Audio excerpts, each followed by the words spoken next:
Hello everyone, I'm Daz and welcome to American Civil War and UK History Podcast. This presentation is available as a video on our YouTube channel or as a podcast from wherever you get your podcast from. And if you're watching on YouTube, remember to hit the subscribe button and give us a big thumbs up. And to keep up to date with everything American Civil War and UK history, check out our website where you'll find blog posts, podcasts and links to all of our social media pages. The links are available in the podcast description. And joining me today is Jaime Cordova. Welcome, Jaime. Hello, Darren. How are you? Thank you.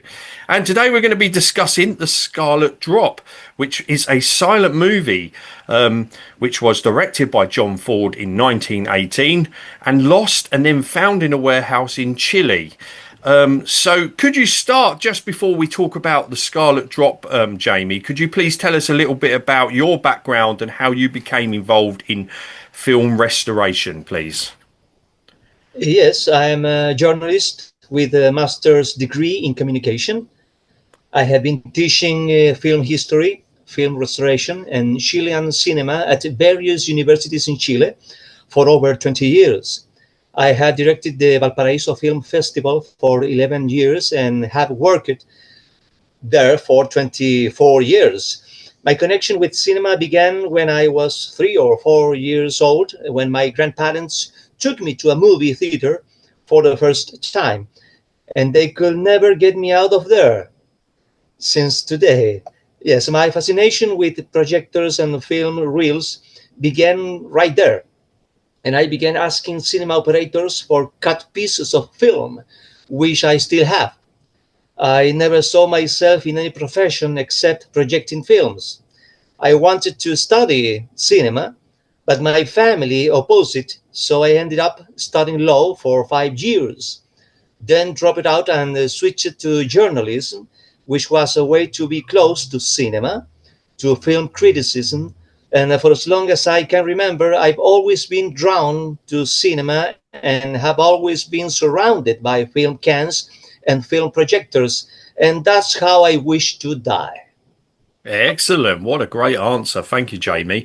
And again, could you just give us a little bit of an overview of what the movie is about, please?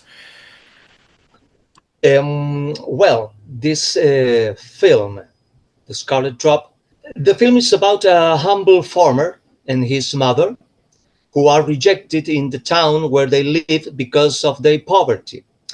This takes place in the southern United States, and when war is declared. The young man wants to enlist, but the important man forbid him because he is poor. They humiliate him and in front of the town, the people of the town, and he swears revenge by leaving town and becoming an outlaw. Sometime later, the Colbert family, who own the town, have lost everything after being defeated by the Northern Army. They have become mining prospectors, and Hillbilly, the character played by Harry Carey, kidnaps the Colbert's youngest daughter, but she helps him to escape from his pursuers. He lets her go for his jester, and they become mutually attracted and will meet again when she is about to be sexually assaulted by a friend of her family, who has discovered that she is in mixed race, the product of an infidelity between the Colbert patriarch and his mate. That is the main story. Excellent. Thank you, Jaime. And so I'm just going to add a little bit of context here. So for several decades, just over 30 minutes of footage of film was thought to have survived and in the Getty Images Archives. But then you discovered this movie, this film, in a abandoned warehouse in Chile. Now, just tell us about how you discovered the Scarlet Drop, and then also, this is crazy, just to be able to, what's it doing in Chile? Just explain that for us. Well, I discovered the Scarlet Drop by chance, like all the movies that I discovered, which is how it always happens. I go out looking for films at film fairs, following contact information, visiting relatives from people who own movie theaters, were collectors or cinema operators. At the end of 2022, a friend gave me information about someone who needed to get rid of several rolls of films because the warehouse where they were stored was going to be demolished in January 4 in 2023. I quickly made the contact. We agreed on a nearly symbolic price, and we removed more over than 300 cans of films. Some were identified, others were not. In some cases, the titles were switched, probably because the collector never had access to the titles with which the films were released in Chile. And it turns out that it was illegal to remove films from distribution companies, and often the film's owners will cut the opening credits and sell or give them away to collectors, and thus the original titles were lost. Well, the Scarlet Drop was no exception, and it didn't come with credits. I identified by reviewing its stills, seeing Harry Carey, Abraham Lincoln, which was already quite significant for a silent film that could have been directed by John Ford or Jack Ford in those years, and some images of Carey on the threshold of his cabin, just like the shot of John Wayne in The Searchers. That convinced me, and then I was able to see the intertitles where the characters' names appeared. Luckily, the originals from the English version were preserved. This film was shown with the Spanish intertitles, probably with a translation made in Chile. And although it was a film produced by Universal, this company did not have a sales and representation office in Chile in those years. It must have been brought in by an independent distributor. So this is the story of the film, more or less. Well, fantastic, though. I mean, what an absolute find, you know. Okay, so tell us a little bit more about John Ford himself and what you know about the director himself. Mhm. Well, today is considered the most important director of all time. But in those years, John Ford wasn't a big name in the film industry, much less for audiences. The Scarlet Drop must have been just another Western being shown at the time, a very popular genre with hundreds of films on the same subject. It wasn't until the mid-20s that he would acquire his reputation and be recognized by critics and audiences. But when a film scholar encounters these early films by important filmmakers like Ford, the framing, the horizon line, and the composition of the image are immediately striking. Ford is already there in his 13th film. His creative genius, the type of characters, the figure of the mother and redemption, themes well seen and recognized in his best-known films, are already there. That tells you that Ford was always Ford. In the first 10 minutes, he pays homage to Griffith, his mentor, David Wark Griffith, with images of the southern mansion, the slaves, and the clothing, straight from the Birth of a Nation. For me, that reveals the presence of a genius capable of leaving his fingerprint on everything he does, creating his own worlds that he will develop from film to film. Excellent, thank you, Jamie. And again, so you digitized this movie, and again, so what kind of condition was it in, and when you actually found it, was it in a good condition? Yes, well, cheers. The film was in good conditions. That is, it showed no sign of decomposition, only physical abuse, as it must have been shown many times, many times. Let's not forget that the Western has always been a popular genre. The second reel was missing, which was not among the others, which creates a plot gap, a couple of characters disappearing, but the main plot develops without problems and the film is watchable. It has many broken glues and perforation, as well as fungus stains. I don't know where it was stored before I found it in that warehouse. But let's consider that it's a film that was lying around 106 years. Too many years to have been preserved in such a good condition. Let's remember that films made on nitrate in those years until 1950 support these supports are very sensitive to humidity and heat, their main enemies. However, miraculously, the film, along with other silent films, was preserved very well, and not thanks to human factor. I personally cleaned and repaired the film. It was then taken to the laboratories of the Cineteca Nacional de Chile, um, National Film Archive of Chile, where it was scanned at 4K, and there was no further intervention in the image. I even requested that the mold marks, scratches, and splice not be erased. I don't think it's fair to erase this film's history and its history in theaters. We're hoping to enlist the help of FIAF, the International Federation of Film Archives, to carry out a more in-depth restoration and make 35 millimeter prints and negatives. Excellent, thank you, Jamie. And again, as you said, you've done all that work with it, and then in 2024 you showed it off at a film festival.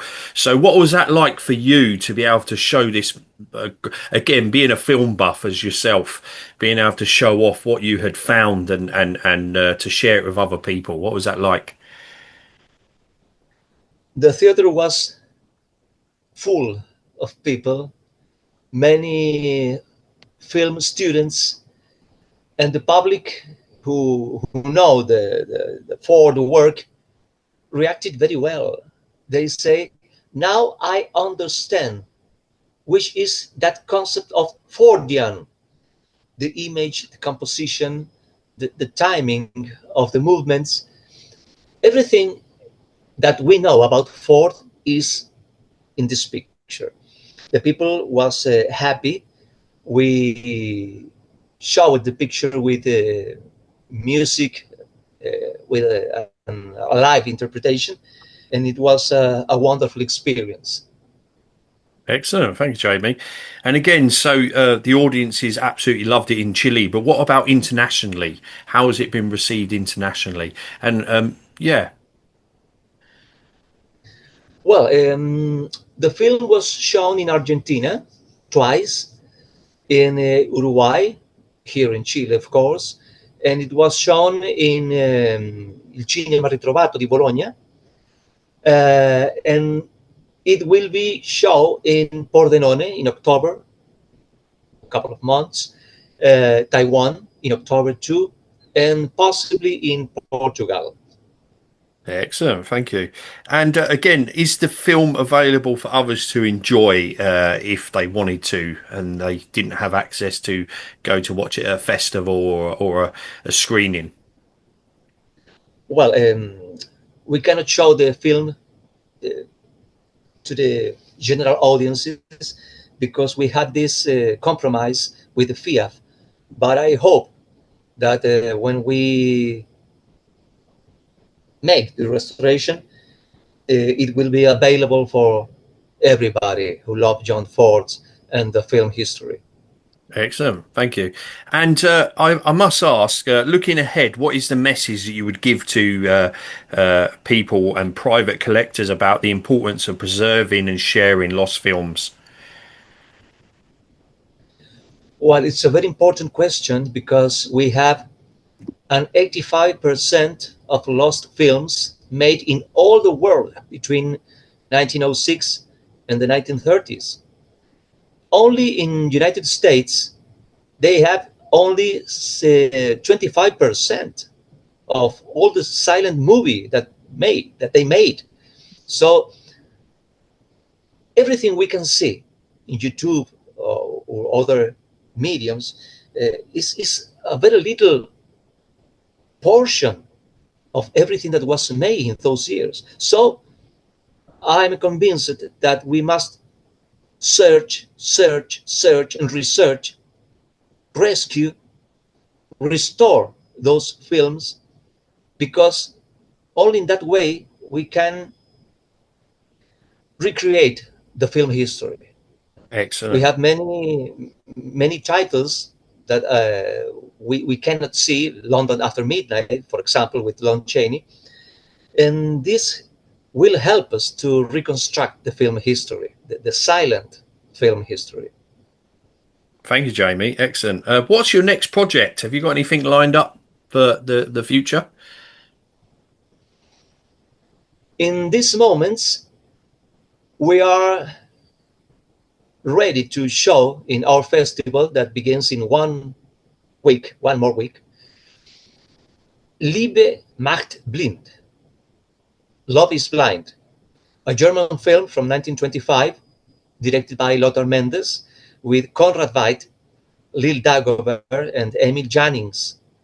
It's a comedy, an unusual comedy, because the subjects are hypnotism, cinema, and auto-parody from the same actors about the other characters they acted in other films. Essentially, Das Cabinet of Dr. Caligari. So it's a very strange picture where you can see cabarets, dancing, alcohol, sexuality, and that is the point of view of Germany in that moment, 1925. They have finished to pay to the countries that were damaged between the First World War because of Germany, and they paid their debts and began to live.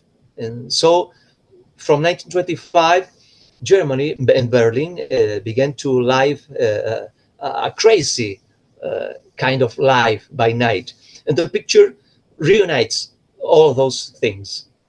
Many people, even Peter Bagrov in FIAF, thinks that this is the only print that exists in all the world. So it's a very beautiful film with a beautiful photography, and well, it was made by UFA. Well, thank you, Jaime, and thank you so much for all your hard work and restoring these movies. Obviously, you can see your passion and your love for these movies, and may it long continue. So thank you. I just want to let everybody know there is a trailer available on YouTube, and I'll leave the link in the podcast description so you can have a look at the Scarlet Drop trailer. Jaime, firstly, I just want to thank you for coming on the podcast. Thank you very much. Thanks to you. And all that is Many left to thanks. say, ladies and gentlemen, is cheers.